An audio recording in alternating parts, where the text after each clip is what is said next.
गुरुजी की तरफ से निहाल और रुचिता को मिला आशीर्वाद। क्या अब महेश्वरी हाउस में रुचिता की सच्चाई दादी के सामने आने वाली है, या फिर रुचिता एक बार फिर अपनी पहचान छुपाने में कामयाब हो जाएगी?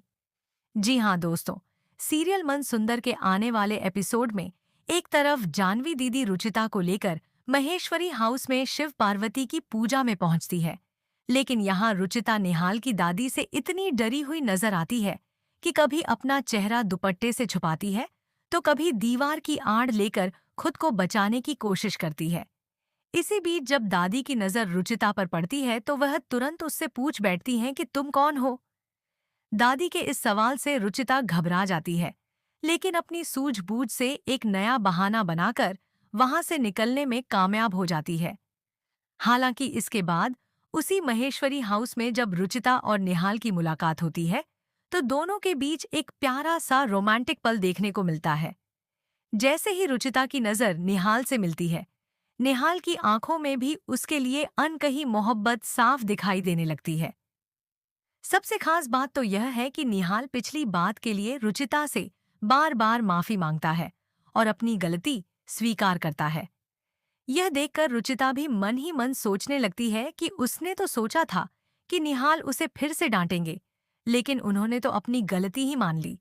अब यहीं से कहानी में एक बड़ा ट्विस्ट आने वाला है, क्योंकि मुमकिन है कि इसी महेश्वरी हाउस में रुचिता की मुलाकात निहाल की मां से हो जाए, और अगर ऐसा हुआ तो उसकी छुपी हुई पहचान पर खतरा और भी बढ़ जाएगा।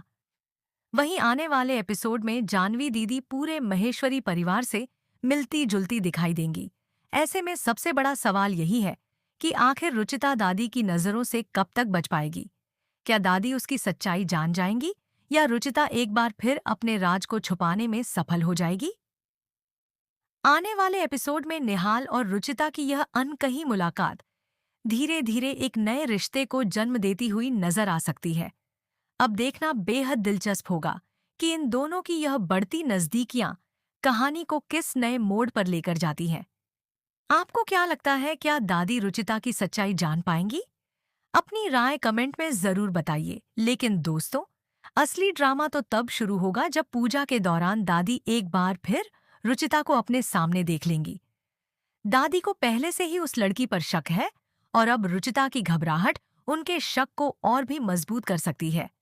दूसरी तरफ नेहाल लगातार रुचिता का साथ देता नजर आएगा, जिसकी वजह से दादी के मन में यह सवाल भी उठ सकता है कि आखिर नेहाल इस अनजान लड़की के लिए इतना परेशान क्यों हो रहा है। वहीं रुचिता भी नेहाल के बदले हुए व्यवहार को देखकर खुद को उसके करीब महसूस करने लगेगी। उसे शायद यह एहसास होने लगेगा कि निहाल के दिल में उसके लिए सिर्फ सहानुभूति नहीं, बल्कि कुछ और भी है। इसी बीच जानवी दीदी अगर रुचिता को निहाल के साथ अकेले देख लेती है, तो वह भी दोनों के बीच बढ़ती नजदीकियों को समझ सकती है। लेकिन कहानी में सबसे बड़ा खतरा तब पैदा होगा जब दादी रुचिता से उसके परिवार और पहचान को लेकर सवाल करने लगेंगी। रुचिता के लिए उस समय कोई नया बहाना बनाना आसान नहीं होगा, क्योंकि दादी इस बार उसकी बातों को ध्यान से परखती नजर आ सकती है। अगर रुचिता की असली पहचान